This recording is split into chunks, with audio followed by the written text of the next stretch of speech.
folks. Welcome back to the NBC Network, the BizWord channel. Videos, Hurricane H. New day, new show, new topic. Well, not so new because we have a reappearance, and it is new because we have some new action, new things happening with my guest, and a lot of improvement from not improvement, but a lot of innovation, I would say, and another milestone that's happened in his world and midst, and it's pretty good stuff, exciting stuff. He was one of my first guests to actually even to talk about Web3 and enlighten us about what Web3 commerce and all that good stuff is. So he is back, Eric McHugh, the visionary behind ShopX Labs and Dating, and he returns with deeper insights today, a sharper strategy, and a renewed mission with a lot more tech available to us and to the world. So, Eric, welcome back, man. Hey man, thank you so much for having me. I'm glad to be back and ready to add some value. Well, listen, I'm telling you, the last time we talked about ShopX and dating and, like all how it all integrates and this whole new world, which is, I think, the future. And I'm going to tell you something. I'm working on a project that I can't share much about right now, but you've inspired some of that, and I would say in public right now. So you can take that to the bank one day when that's all happening. You can say like, you know what? I introduced Hurricane to the ideology of all this and gave him a lot more clarity about it. So everything I do now, I was like, can we integrate Web3 and make it like something of that nature? And and it's a happening world. I mean, it's a beautiful thing, and I think it is the future of just the business world. And if you're not there, I think you stated this before. That's where it's going to be. I mean, and people that are not catching up may have a little difficult time. In the future with a lot of things between AI, Web3, NFTs, blockchain, all that good stuff, which is all, mingled in once. And that's one thing, right? That you're an expert in. But before we get on to, I mean, I'm mumbling right now. People are like, what is this guy talking about? So Eric, let's go back a little bit, just, before we get to deep dive of what's happening, today in your world, let's go back to ShopX and dating and anything that you wanted to share a little bit more about Web3. Because again, it is not something that we hear about on TV all the time or in mass, discussions. So guide us, enlighten us a little bit, especially those people that are just watching and listening for the first time. Yeah, sure. And dude, I'm honestly really excited about your project, and I'm sure it will do well. So congratulations on that. Thank you. Thank you. In ShopX land, it kind of went through death and rebirth. So ShopX is no more, and the company we're focused on is Aces.fun, and that's creating a derivative market around luxury RWAs. So essentially that's tokenizing a luxury product, like tokenizing a watch, tokenizing like your cap token, whatever. And then you can get derivatives or stock. It's like a stock market for commerce products. And this drives a lot of attention to the products, and the long-term benefit of tokenizing the world's products is it creates that physical to digital link so they can know who has this product, then they can drop e-commerce benefits like we were with ShopX. And something that I think you would love personally is, so ShopX was a great learning experience, and Aces.fun is the next evolution of that. But the same group I'm working with, ShopX, we launched a fund called Hold Labs. Essentially, Hold is like we're all part of the same circle, so everything that benefits me benefits you. So like we're all part of the same chain. And what we're doing is we're leveraging AI to crank out products that benefit the world. So for example, with ShopX, we built that technology. We paid around like $2 million to build out the tech. It took like around a year with one of the top development studios. But with AI, because now people can leverage their own talents, it would take around 3 months and around 10 to 20K to build what took a year and like $2 million. So Whole Labs, the concept is as just crank out a bunch of projects, see which products that do good for the world, see which ones are doing well, focus on those, bring those up, because it's like planting a bunch of seeds. Wherever your attention goes, it grows. So that's a whole side tangent. But what I really want to talk about is dating, because that's now live in the App Store. And what that is, it's the first ever AI-powered matchmaking service. So it solves a bunch of problems that current dating apps face. So for example, Tinder, Hinge, Bumble, Match.com, whichever one you want to say, I would say the three main problems are, and I think human connection is really important for human happiness. And so, like we were talking about earlier, social media, dating apps, they sent that in a negative direction. So the three main problems with dating apps are, first, it's hot or not. So let's be real, like you go on Tinder or Hinge or whatever, it's like, are they good looking? Yes or no. Swipe left, swipe right, solely based on that. And that creates a skewed marketplace where the top 5% of the users on the app are getting access to everyone on the app. So people who are actually equivalent level aren't even seeing each other.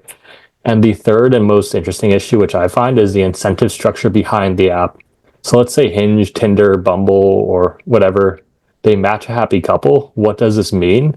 It means the happy couple then leaves the app, and then that results in them losing a paying customer. So they're incentivized to rely on churn marketing, which is essentially keeping someone on a fair sale. So if you ever hear about someone download the app, like me personally, I've downloaded the app, delete the app, download the app, delete the app, download the app. It's all by design, and dating is poised to fix that. Well, it's amazing, right? It's this whole thing about dating, right? It's there's the old school way, then there's this whole thing about the data, the dating apps and the matching, platforms, and now you're taking it to the digital space, and it's AI based, and it's a whole different level of connection. And I think, as you said, the way it was designed, was kind of. I mean, listen. I mean, I guess it had its own time. I mean, let's call it what it is. I mean, like everything else, there is an invention. There's some sort of a innovation in the space, and it gets its own movement, and then it becomes obsolete. It's replaced by the next best thing. And again, with AI now, with all the tech, and it's amazing how things can evolve. But also, there's a learning phase. We've learned a lot, as you said, with all the use and the abuse, the different results and the statistics and the data that emerge from all these platforms, especially in the dating space. And so now you kind of, and I know that's a baby of yours, and now you evolve it again, further. So let's break down. I mean, literally, like, how different is it, and what are some of the key features? Yeah, sure. So I can just walk you through the whole process of dating. And for me personally, I think with my dating life, I do better when I meet people in person. So if I see a girl in the grocery store or wherever I'm doing naturally, I'm comfortable doing the cold approach and seeing how it goes, because I think people can feel people's energy much better in person. So I think that way should continue. But the reality is, a lot of people are turning towards dating apps and easier ways to date. And the reason is it's just like a rejection thing. It's like people are scared of rejection. It's a lot easier to swipe than approach, get rejected. And so if people are going that direction, we might as well give them another option. So what dating does is we auto-generate dating profiles based on your digital footprint and the way you chat with Cupid. And we create matches based on those dating profiles that were created. So let's say you were to create a dating app, you would create an account with dating, you connect your social media accounts, it would do a scan, and then it would generate tags based on your digital, like your photos, your Twitter, your Pinterest, all that stuff, and it will give you like a correlation. So it'd be like biking 0.8, into Italian food 0.6, point whatever, for a bunch of hundreds of different tags, and then it would create matches based on those tags. And the cool thing is, as you update your life, because people change, the more you talk to Cupid, the more social media accounts you link, those tags auto generate and auto update, and the more matches you accept, the more matches you reject. Again, it keeps updating those tags, so it's always in the best position to find you that match. And the cool thing about dating is, with Tinder, Hinge, and Bumble, the longer you're on the app, the more likely you are to stay on the app. But with dating, the longer you're on the app, because it's constantly learning, because AI is really good at pattern recognition at scale and learning. So the longer you're on the app, it's learning about you. It's getting better at matching you. The longer I'm on the app, it's doing the same thing. But since we're both on the app, it's learning about us both. It's going to pick up patterns based on both what we say we want. It's going to recognize those that humans have missed, and it will get better. So imagine that by like 1,000 people, it's going to get really good at picking up those patterns and creating good matches. And the cool thing is, after the match is made, it can switch to a relationship butler. So like, let's say I match with someone, we have our dating app, we have our little chat. I can tag Cupid and we can ask it about ourselves. So like, I've been matched with someone, it's like, hey, Cupid, introduce a fun game that we can play that's non-intrusive, that could help break the ice. It did that. And then I was messing around with my friends, like, hey, Cupid, we're having relationship issues. He's not talking enough. How would you handle this? And it does that. So of course, so the obvious example is, hey, Cupid, what should we do in our first date? Can you plan something in LA? Or yeah, can you plan something in LA? It gives us a good suggestion. And I tested this out personally by hours. I had a date planned. I knew where I wanted to go. But then I asked Cupid, I'm like, hey, Cupid, I'm with this match. Where should we go? And I recommended the place I'm going to go, which is Elefante in Santa Monica, down to the T. And the reason it's so effective is because it's one of the most personalized AI chat experiences that you can have. So you know when you're on ChatGPT, it's learning about you constantly, but it's only learning about what you told it. With Cupid, it's built on top of ChatGPT, so it's learning about you and your chats, and it's incorporating all the all your social media accounts. So it's like a super powered, super smart version of ChatGPT that's customized to you. And one of the flaws with AI that I've noticed is it's usually one sided, meaning like my friend, he uses ChatGPT for his dating, and he uses ChatGPT for his dating life. So he's like sending pictures, like, how do you respond to this? What does this mean? What does it mean? I'm like, dude, don't you realize this is just a reflection of you? Because the ChatGPT is giving you responses based on what it knows about you. So it's missing the other part. But with us, you have two people, two cupids chatting with deep knowledge of their digital footprint, and it gives the best responses that way. And something cool, it's not just for dating anymore. It's like our app. If you have a current partner, you can create an account, automatically link with your partner, match with them. We could match as friends, like, hey, we're both in the same town, we're both visiting Vegas. What would we do? Me and my friends, we just use it to kind of roast each other. So when we're into Pokemon, we're just like, all right, which Pokemon are you? And it gives out data like that. So you can do a bunch of fun things with that. Yeah, it's funny. I listened to you. There's a lot there. I mean, one of the things is, first of all, you mentioned Cupid a couple of times, and so everybody knows what Cupid is, but it is your AI sidekick, your version, advanced Chat GPT or advanced GPT, AI sidekick for the app that is actually helping, to get the data and kind of manipulate the data and kind of spit out information and learn about you and so on and so forth and connect. Right? I mean, am I getting that right? The picture. Correct. Yeah. So the company's name is Dating, and the AI avatar is Cupid. That's her Right. name. We thought it was cute. But Yeah, that way it makes sense. That's what I'm saying. Like people know what that is, and just in from the Valentines and all the good stuff and the love stories. But I love the concept that you throw that in as the your AI avatar concept. But it's pretty cool because, as you said, when you talk about AI, I mean anyone first of all, for those that have not gotten to the age of AI and really maximize use of GPTs in whatever they are. They're different, AIs out there, but ChatGPT being the big one, and Gemini and some other stuff. But really, there is a lot of ways to operate with that. And as you said, it does learn about you. The more you work with it, the more you train it to know you. It's going to operate in your realm, respond to your needs and stuff. But as you said, it's only you. Now, if it responds to your queries, it's probably going to talk in general about if you give it a description of someone, they're going to give you more or less what they would like, but it's not really personalized.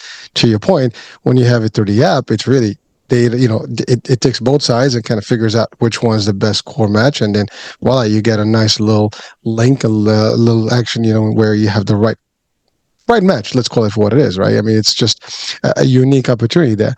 But here's the thing: you talked about the idea of it looks through your social, it looks through your research, all the stuff, right? So it kind of understands and knows more about you than just what you put in there. Now, what about the people that are not really in social media? Now they have an app that they can operate within, but they're not really present. A lot of people may not be as open in social media, right? Especially about their personal life. How does that work? Is there a learning phase for that? Does it actually take that in consideration, or it just basically is going to be more limited? yeah, no. So we totally thought about that, and we understood because at first we were making it for social media users, and we realized, oh, a bunch of people are private, so that won't work for them. So social media accounts, the more social media accounts, that just gives it a bigger base of data to start with. Just because obviously the more accounts you link, the more data it gets, the better matching it can get for you. But on top of that, that's one way it generate tags is the social media accounts. But the other way it can generate tags is by you interacting with Cupid. So if you interact with Cupid, it's gonna be like, okay, hey, how's your day? What are you up to? I'm going to the gym. Oh, what are you working? And then it gathers data that way. So gathers data conversationally, and the more you chat with it, that's another way to generate tags. The more matches it shows, like you reject, accept, it generates tags on that. So if you don't have social media, you just have to chat with Cupid and tell it about your day, and then it's good at picking that up. So in essence, you kind of develop like a profile, right, of yourself, Yeah. ongoing. So it kind And of recognizes anything that changes with you, you put it there. So it kind of knows exactly how you behave, what you want, your needs, you want, your everything, right? yes, so like the more you chat with it, the more, because again, people change. Like let's say I get a hobby, I start Well, I've been wanting to play pickleball for a while. So if I pick up pickleball, my keep playing pickleball. Do you know any pickleball courts around me? It picks up that I like to play pickleball. It picks that I'm new, so I'm probably not that into it. But then it just adjusts from there. And the cool thing is with it, since it's AI, the dating profile. So like if you have a match, you can be like, okay, tell me about this person. It gives you like a rundown of who they are. It auto updates with the new tags you're generating. So your profile is always updating with what you're up with your current interests and hobbies and all that stuff or whatever you want to tell. Wow, I mean, listen, I mean, it's the next generation, I would say, right? And you know, now this is open publicly, right? Everywhere, worldwide, doesn't matter who, what. I mean, how about languages and stuff? I mean, how does that work? If two people kind of connect, from different parts of the world, maybe the language is a barrier, and they're still kind of, So let's say I put it, my request there and my information, and I'm looking for so and so, and is there a chance that someone can be matched although they may not have the same language? I'm not, because I mean, in real life, people do meet even when they don't have to speak the language. They kind of communicate with minimum, and we've heard stories about that, even books about that. I mean, back in the days, we had pen friends, that actually never met with each other, right? So how does that work? I mean, is that something that is even considered in the process? So right now the app is just live in the United States and it's focused on LA just because that's where we're from. But again, the way we're growing is two parts. We're doing a countrywide approach and a local approach. The local approach is an in-and-out model. So in-and-out was the next in-and-out that was built was within driving distance of the last one. Because again, if we're based in LA, it doesn't make sense to match on in New York and LA. But if we can get SoCal first and spread to NorCal, great. And then the second wave we're growing is we're trying to figure out our next cities. So again, we're launching campaigns, ads, influencers, all that stuff. So we're seeing where people are naturally signing up, and we're using that as the heat map. Going to pick that out. So we're not global yet, but once we're global, let's say we are global. Or let's say you match with someone in a different language. You're just like, I really want to match with someone who only speaks Spanish for whatever reason. Like, who knows? That's your thing. And so like you tell Cupid, find me someone who speaks predominantly Spanish, who can speak to me in Spanish. That's what I want. It'll pick that up and then it'll show you someone in Spanish. And then when you match, she only speaks Spanish, you speak English, so there's no way of communication. That's where the AI is actually probably one of the best things to do because you can just within the chat just do Cupid, translate this to Spanish for me. It translates it. She says Cupid. She says it in Spanish. It translates it back to you, and then you can ask. Okay, then you can take it from there. So just like you can ask ChatGPT anything, just Cupid within the match. You can ask it whatever you want. It's like, what should we eat? Where should we go? We don't even speak the language, same language. What's a food we both like that's not Spanish or English? And it'll pick up from that. Well, Eric, someone was like, well, why is Eric asking this question? We're talking high tech right now, AI, it's next gen stuff, and we already have like Meta has these glasses with interpretation and translation instant stuff, right? You have even these little earbuds that they sell all over the place that kind of speak different languages or at least translate different things. So it gets to a point eventually that the language was not even being. You're gonna have universal translations happening real time where people can still match even though they may not speak the same language. I mean, I'm just thinking about next phase maybe, right? If that ever happens, it seems that you already have that. That's not a problem. It's just a quick tweak and you're No, done already. yeah, it's already there. We just have to get the users who speak the different languages. The next phase I personally want to see is I want to bring back in real life matches. So let's say hypothetically, people are on the dating app. They're both on dating. Push notifications are turned on. I could walk into the Starbucks. It should be able to pick up my location and should be able to pick up someone else on the app who's in the Starbucks as well. It could ping us for a live date, and then it could, hey Eric, there's whatever girl. This is her description of her. She'd be a good match for you. She's on the app. I recommend you make a cold approach because that brings back my thing of the cold approach in person, but it's like a data driven one where it's like, hey, okay, the water's already warm. So that's something I personally want to bring back. Something we tried building out earlier, but it just didn't take off as we were building on an augmented reality version because, well, we were incorrect. Maybe we were early or something about that, but we thought that, Apple released the AR VR Yeah, headset. correct. Yeah. Yeah, so we thought like it's out, but not. Let's meet virtually. Yeah, so you can. There was gonna be a virtual component. We can bring that back anytime. The reason we chose not to focus on that is because we had the groundwork laid out, but we thought it would pick up farther or faster in the sense like I thought they were following the iPhone model where it's like when you first join out, it's like really expensive. Not too many have it, but now everyone has an iPhone. So I think they're copying that. So when that picks up steam, we can easily implement there. So we can be one of the first AR, VR virtual dates too. And that's another way for people to meet. Whereas like you can match on the app, then you can meet in VR, and then if you want, you can meet in person. And I think that's where the language thing I think is a little more feasible too. It's like yeah, I can meet with anyone online, and it can find me my equivalent in Spain, Japan, whatever, because it has that data. And then it can really connect people too. Like it's a connecting Well, app at its heart. Well, it is. It is. Well, I mean, again, this world is fascinating because I mean, you can literally, you and I, we could be now in June, but we can certainly be on a real VR, exchange, and you can be sitting in front of me with your avatar. I'm here. Even some avatars can be just as realistic as you and I, and we can get to know each other a little bit more and just have a normal discussion in an environment. And then, as you point, if we kind of vibe well enough, maybe now we can go and do business together, or in this event, have a real date and connect that way. But that's it's already, it seems that it's a technology that's not a big deal, and you already have it in place, and so it would work easily. Now, I a big question that's always in the minds when people are kind of meeting virtually, somewhat, is safety. Now, with AI, I mean, there's a lot more ability to access data and so on and so forth, meaning like, what's available out there, any problems with this individual and stuff like that. Is there such a thing where your algorithms and all that are kind of looking for these things if someone has been flagged, anywhere in any type of capacity? Because people are always like, there's always a discussion like creepy this, creepy that, I didn't know this person had a background or whatever. Are there any provisions for that?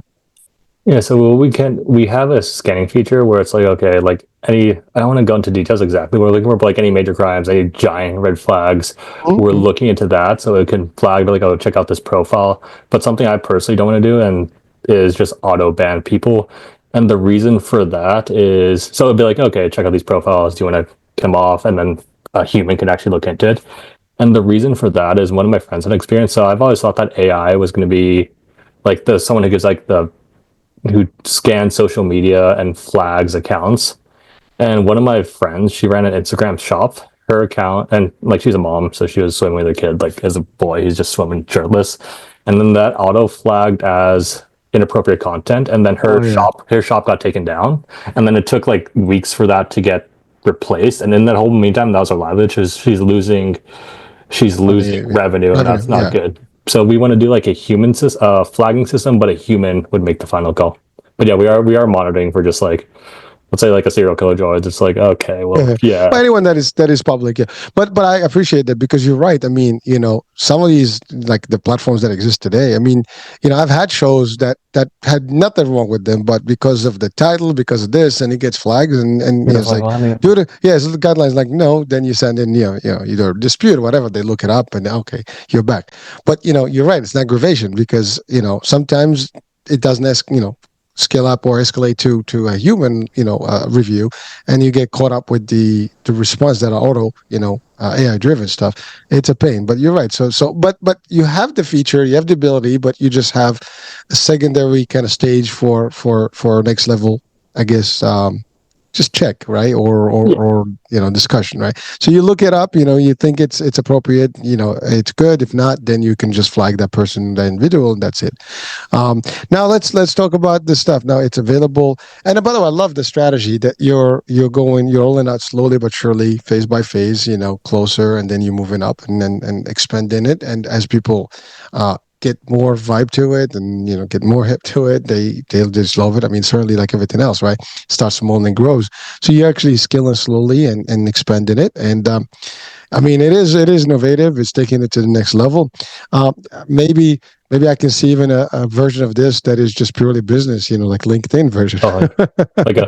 Like a better version of that. And we were actually I think we actually kind of tested this out where one of our or we were working with a focus group from the colleges, and we were working with a team called Ascend. And what they do is they match college students with apps like ours to create like a it's a learning experience for the students, and we get feedback. So they work with many colleges across, and even the guys like saying like, hey, I mean, this is cool. I could use this to match students from different schools or students with different companies at a different level. And business wise, it works too. It's like, and no, we actually did that for a business too. Like a couple of weeks ago, we had an in person team work session in Santa Monica.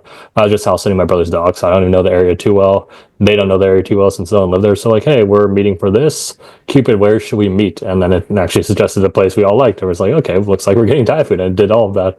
So it can help suggest those work experience, like a fun working event amongst teams. It can totally do that.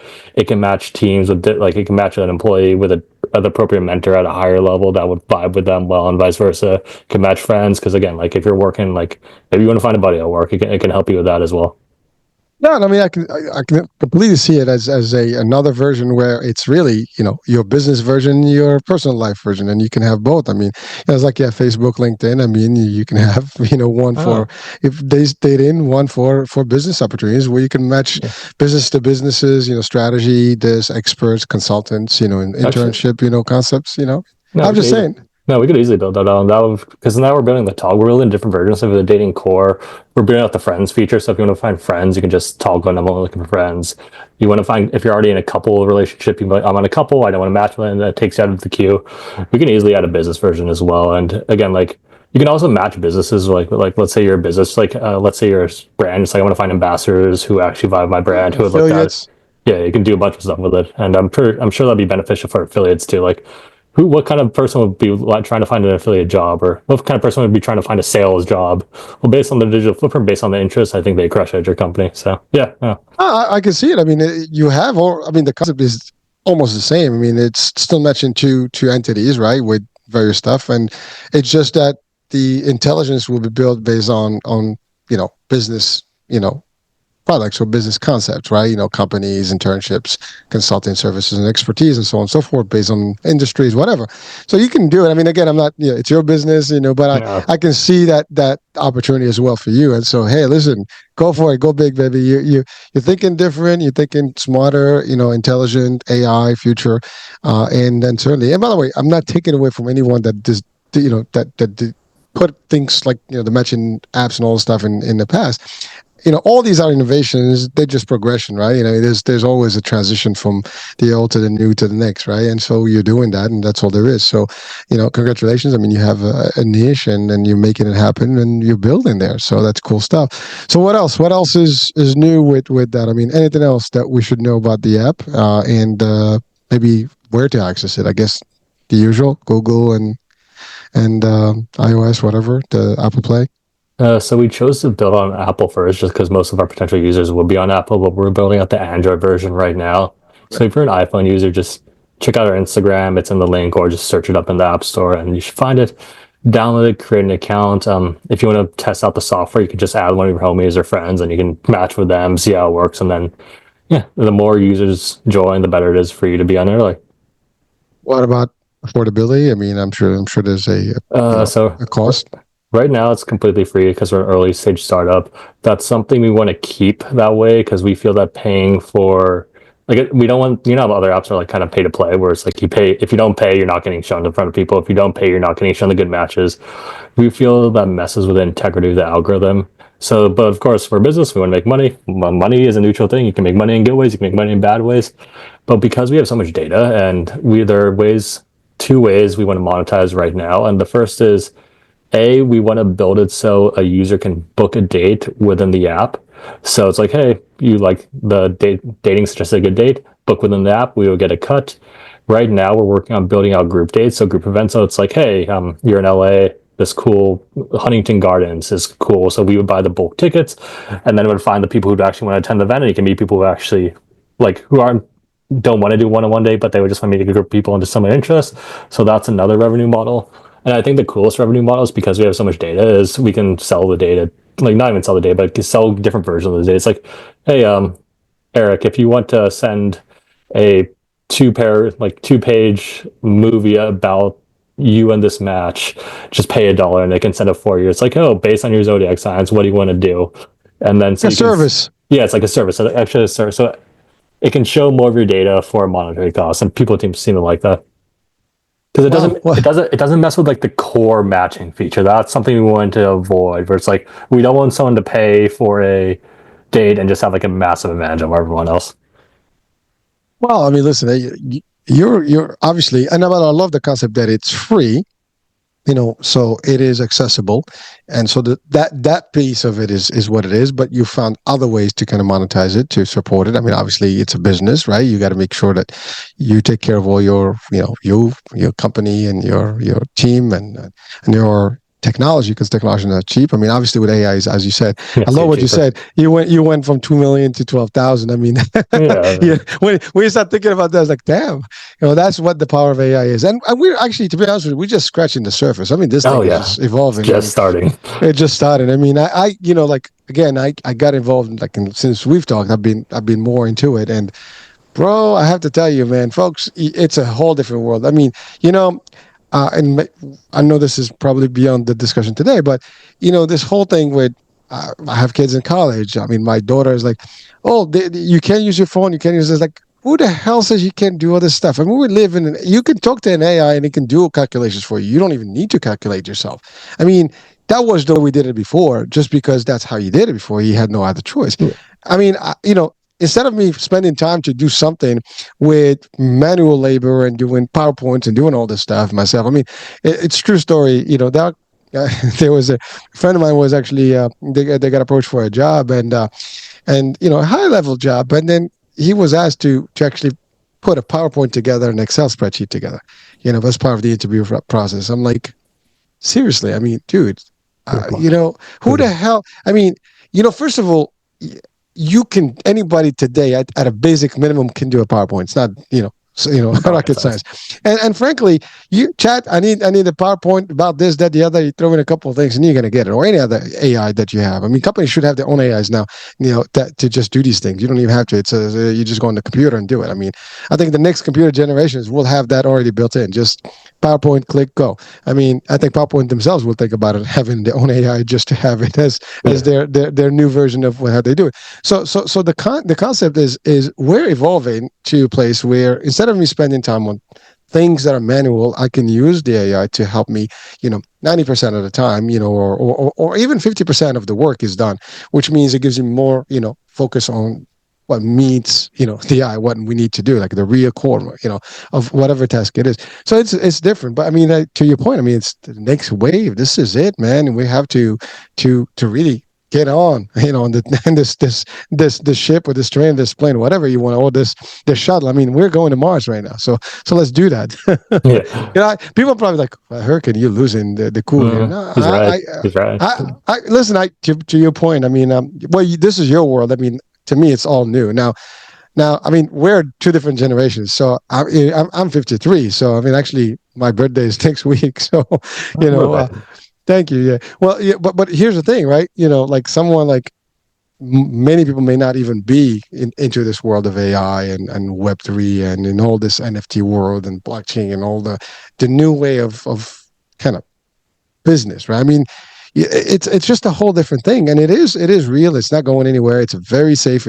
I mean, for example, the project I was talking about. I mean, you can hash your things. You can have them, documented. You log everything in the blockchain. You mint them. It's all there. Then nobody can ever dispute, even from a legal perspective. No one can fight you anymore because you can document things, historically, and it's done. There's no one that can do anything about them, right? They can fight. You have the origin story, right? So you have things that are like amazingly available to us in tech, and yeah, some people can say, well, it's dangerous, and as it could be dangerous for some, I guess, industries, for some things. But I heard an expert the other day that really kind of made sense. I forgot. I think it was one of the core CEOs. I forget which one. Was it Nvidia? I think it was Nvidia's uh, executive CEO, and I think what he said is like AI is it's really the people. It's not the danger. Is the people that are not taking advantage of AI. They're going to be obsolete. It's there for us as humans, so we can take it and make it work. And use as a tool.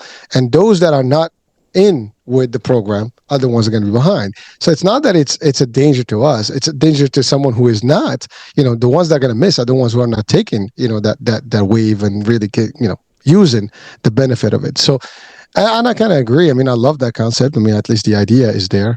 I mean, you're the expert. What do you think of that? No, I 100% agree. The way I look at technology is I think technology is inherently neutral. It's up to the people using the technology and the people building technology to give it a positive or negative spin. So AI, just like a knife, I can use a knife to commit a crime. I can use a knife to cut a piece of pizza for my friends. There's a good use, there's bad use, and me, the user, I'm determining to use a good use. So AI is just like that. And I think the really cool thing about AI is it helps people in two different ways. Like you mentioned, first off, I think your friend's applying to be a consultant or something. But I think AI is useful in two different ways. first off, it, like you said, a bunch of the manual busy work is just completely gone. And what this does is it frees up your mind, your time, your energy, which is the most important resource for your creative endeavors that you actually want to do. And then on the flip side, with your creative endeavors, AI enhances your ability to do those things too. So it frees Better. up time to do stuff and it makes it better. Yeah, well, I mean, look, you went from a year or 2 years of build up to 3 months. Yeah, that's insane. Yeah, I Cheaper mean, too. just exactly. So think about it: Smaller cost, team too. time. Like, Yeah, well, that's the thing. Like, and I've experienced it. I mean, I do tasks now, like in heartbeats. I yeah, mean, literally, I can just I need this, that, the other. Okay, bang, boom, bang, bang. and I mean, for the media part, for everything. I mean, it's like I have a system. I have like multiple AIs that I'm using, and for everyone is doing something. I mean, it's like having your own little, minions working for you at the same time, making things happen in real time. So you can do more in less time and really produce higher level quality. That's the other thing. I mean, it's not that it's taking your mind, like it's like you still guide it.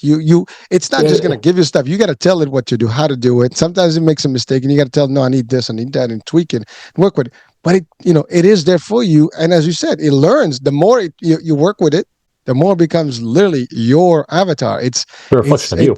it's a portion of you. Yeah, it understands you. I mean, if you ask it, like you are a stranger to my AI, if you ask it about me, it's going to tell you everything about me, because it knows everything that I've, kind of put it in there. So it kind of makes a difference, right? Now, someone's like, oh, we're going to go ask ChatGPT about hurricane right now. Yeah, maybe. I think that's. Listen, good I luck. think. I think that'll be the. I think that's gonna be a new form of Google search in the future. It's just asking AI about something, which is why I, podcasts like this are I, extremely helpful because it.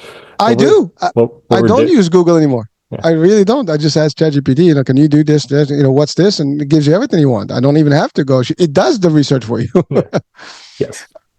No, I'm sorry. I it's didn't cut you off. no, it's awesome. And honestly, I think that's one of the greatest benefits of podcasting from a Google search perspective. Because you think of this podcast as our audience is both the combination of your audience and my audience, which is great because again, your audience learns about me, my audience learns about you. It's a win-win.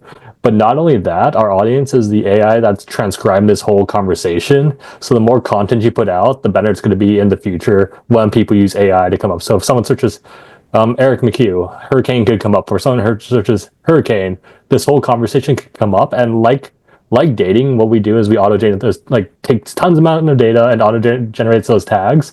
It'll take this long hour-long conversation and then summarize it and give people summarized versions of that, so it'll be more succinct, but it's going to help us both in the long run.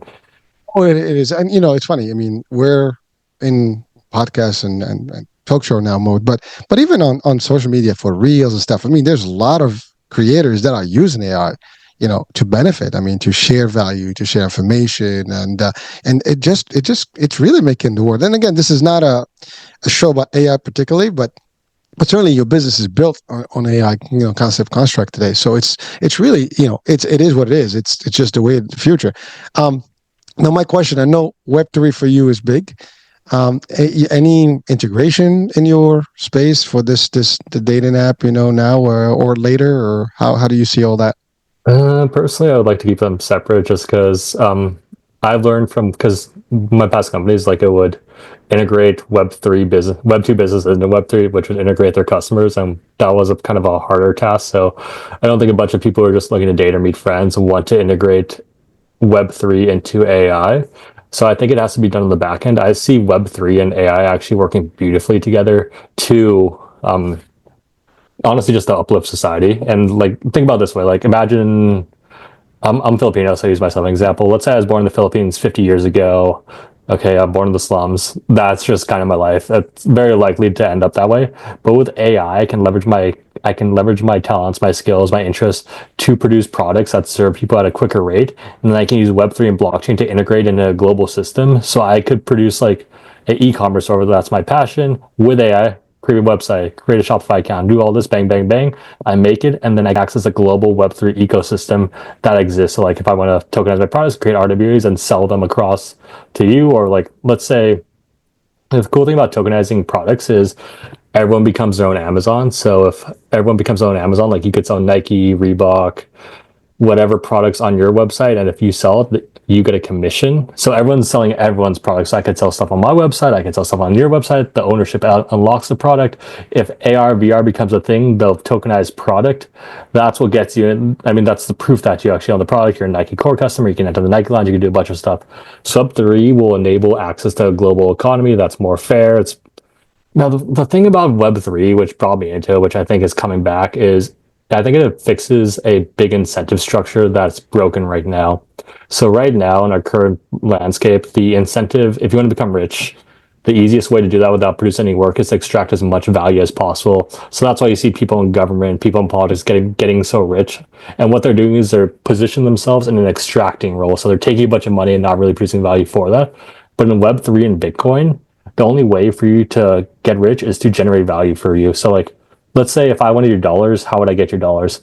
I would place myself right next to the Federal Reserve and extract as much as I can, and that effectively takes from me and you. But if I want your Bitcoin, I want your tokenized e-commerce product, I want your RWA, I want your NFT, the only way for me to get your NFT is for me to create something. The only way for me to get your NFT, your Bitcoin, your whatever, your cryptocurrency, I have to create something of value for you, and then you voluntarily give it to me. And with AI, it's a lot easier for me to create something of value for you because again, like you, all like Recognize? yeah. So like, if I can create more sort of value, I can earn more Bitcoin. So I think that's how those two work. And again, if everyone's focused on creating value for the world, that just uplifts everyone. And the cool thing is, I think people are happiest when they're serving other people. Anyways, like if you make money in a bad way, like like if you make money in a bad way, you feel bad about yourself. Yeah. But if you make money serving someone, you feel great. So not only are you making more money, you're helping people. You feel better yourself. It's a win-win. And AI really helps with that because it leverages my natural talents to some thoughts in here. It helps me get physical quicker. Well, listen, I mean, I have to say, it is a fascinating word, and again, I just do ask people if you're out there and you haven't caught up with it, just try, give it a try. It's a whole game changer, man. So if you're out there, just start testing it and feeling it and work with it, play with it. It's going to make a difference. And you're right, there's value in all this, and especially again, as you mentioned, for tokenizing, products and so on and so forth, and all this cryptocurrencies, NFTs, and all this stuff. You're right. It has to have value, and you can create the value, and that's the thing. I mean, I think you've explained it the last time, whereby it's really your real estate in virtual space. I mean, in digital space. So just like we've bought and sold real estate in real world, and we still do. I mean, it's just your print, your footprint in a space that is upcoming, and a lot of people are using it, and it is kind of almost untouchable in a way. I mean, unless technology dies, it's going to go nowhere. So it's pretty safe too. So, am I getting that right, or am I wrong? Oh yeah, no. If technology, like the argument against Bitcoin and cryptocurrency, is like, well, what if you lose access to the internet? Well, then I think we have bigger problems. Well, I think then we're all doomed, right? Yeah. Well, here's the thing: even if that was the case, I always say you won't have access to gas, to your bank, to nothing. It happened. We had blackouts, and people could not get their money in from the bank, right? So that's as simple as that. We had storms, and people cannot get their cash, whatever, and the banks, just there's no access to anything. You can't even pump gas in the pump, stations. So it's the same thing, folks. I mean, if technology fails at that stage, I mean, that's a whole different world. We just have to go and relearn some skills that are human skills from the basics. Which, by the way, as far as I'm concerned, even though you can improve yourself into the world of the new AI, the tech, and all the stuff, doesn't mean you have to really remove yourself completely from the roots of who we are as humans and really using the basic. I mean, like. This is just a joke. I mean, today, and it's sad. I see from my kids, like you lose something, in the tech, they go crazy. I mean, Wi-Fi is off, forget about it. They go nuts, right? What the hell's going on? The world is ending.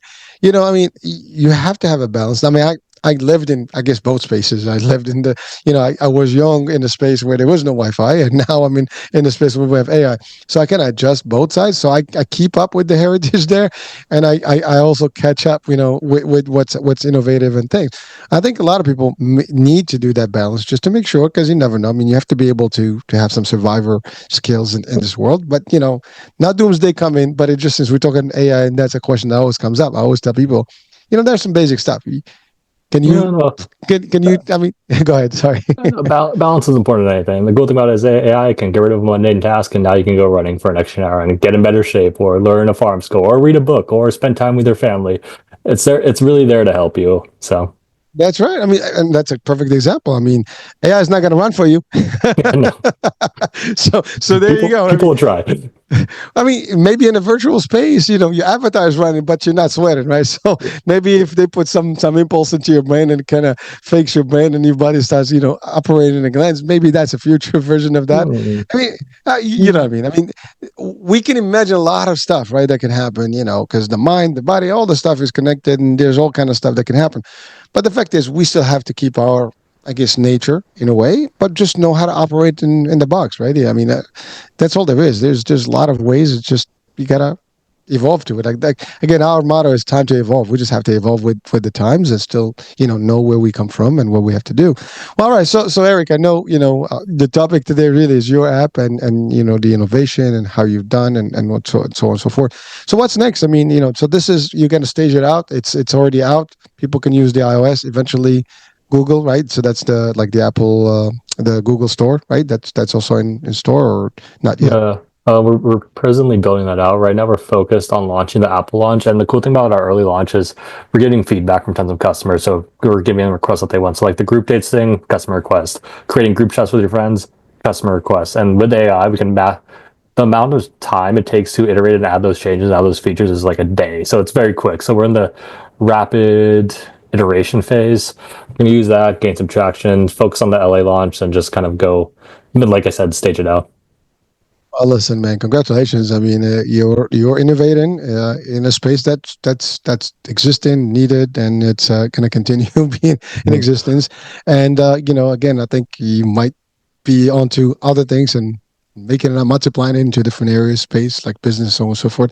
So again, congratulations. I mean, and by the way, I do want to just address something because you've taught us today a lesson, and you are an innovator, an entrepreneur, CEO, and a lot of people out there trying to do the same thing and or either learn from I guess people that are out there in the business world trying to be successful and making it happen.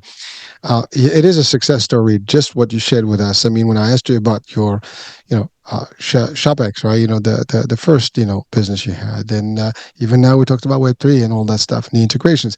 You know, you said it. It's just one goes, one comes. I mean, you're basically are moving things, and that's the thing. You start a business doesn't necessarily work your way. It doesn't mean it's a failure. And I just wanted to reiterate that because people sometimes they get disappointed, they get kind of stressed out about like, oh my God, this doesn't work. And everyone, and I can see this as succeeding, in the future. You're already going there. I mean, I don't think there's any way come back, for you for at least for the data app, the dating app. And so the thing is, you've taught us a lesson that you build something, you test it out, you put it in real play, it doesn't work, you don't give up, you keep moving, you build more, you build more, and you build more. And that's actually the story of all success stories in the history of mankind. No one, all the products that we see are the final, art and work that succeeded of those people. But before that, there was a bunch of stuff that they tried that didn't work or did not, mature or, became to fruition. So it is a big deal for us as entrepreneurs of business. I mean, this is a business, channel kind of concept here today as a discussion. So understand that, folks. If you're out there trying, don't let anyone tell you otherwise. Your business, you try it out, you test it out, you work it. It's okay if it doesn't work. You learn from it. You take the best of what how it didn't work and what worked, and then you apply it to something new, and you keep evolving until you get to the right, whatever that is, product, service, company, and then boom, the sky's the limit, and you're just going to be stronger and better. I mean, am I getting that, Eric? I just wanted to share that because I think sometimes there's value in all the discussion that we have, and sometimes we miss on these little things. No, anti-fragility is one of the core concepts in any successful business, and it's exactly what you said. Like you learn from your mistakes, reiterate, try stuff again. It's just constant testing, constant optimization. You can't get that without failure. And if you fail, like again, I like to redefine the words of failure. Is like I view as a win as either it succeeds or you learn. So you try something, Right. it fails, you learn. That's a win. So Yeah, well, again, like we're you and I were like literally on the same frequency here because failure is not really a bad thing. It's either you learned how not to do things and how to do them better and different. And that's all there is. Because that's it. You whatever it didn't work, that's a learning. I'm not gonna do it again. but I know now how to do it better. And so you didn't lose it. You might have lost time, you might have lost some money, but as you said, like, look, you establish yourself. Now you can adopt AI, as we were talking about for the last hour. And now here you go. You can shrink the next phase of whatever you build in no time with less money. And now whatever you learned from the past, you apply it in this new way, new, I guess, age and way of doing things. And voila, boom, you're done. I mean, you're like, forget. A matter of fact, truth. I mean, if you take your back, story into the AI and tell it all the stuff you did, it can actually analyze that stuff for you and tell you like, hey, listen, well, this, that, the other, and you can debate with it all the different things, and it will spit up a whole strategy for you that you can design yourself with it to actually move on to the next flavor of yours, and it will give you all the ways to actually enhance things. So that's really real, folks. It's not a joke. What I'm saying to you, I'm working on something of that nature today, and it is using the same concept I'm just sharing right now. So for you out there, if you're thinking about something and you have some background on whatever you've done that didn't kind of pan out well, try to use the next generation, with adoption of AI and technology, and kind of merge that, bring some of that, put it in there, and see what you get, and you'll get a lot of good stuff. Yeah. Listen, I mean, Eric, do you want to add anything to that, or are we good there? No, like when something's good, you just leave it alone. Just let it sit. That was a really, really great way to describe it, man. Well, I appreciate it, Eric. Well, listen, Eric. I mean, I know today was specifically about the app, and I try to get as much from you as I could while I have you here. But so I appreciate you coming back and really sharing with us your next wave, and of course keep us posted, updated, and of course I'll follow you, and so anything that comes up, we'll keep sharing with the world out there. But yeah, so let's stay in touch, and as always, anything you want to leave our audiences with before we close the show today. Yeah. So what we were talking about earlier with the entrepreneurship thing is, you're first off, you're happiest when you're serving other people. You're the number one you in the world, so I'm the number one me. You're the number one you. If I try to be you, I can't beat you at being you because you're you. But at the same time, you can't beat me at being me. So if you're trying to serve as many people at scale, the logical thing to do is to do what your number one in the world is, and that's being you. So whatever your natural interests are, that's where you're most likely to succeed. And just start. That's really the thing. Just start. And you said we can't say anything when it's right, so I'm not going to add anything to that. All right, folks, that's it. That's the end of the show today. Eric, thank you so much for being with us, man. Appreciate it. Thank you.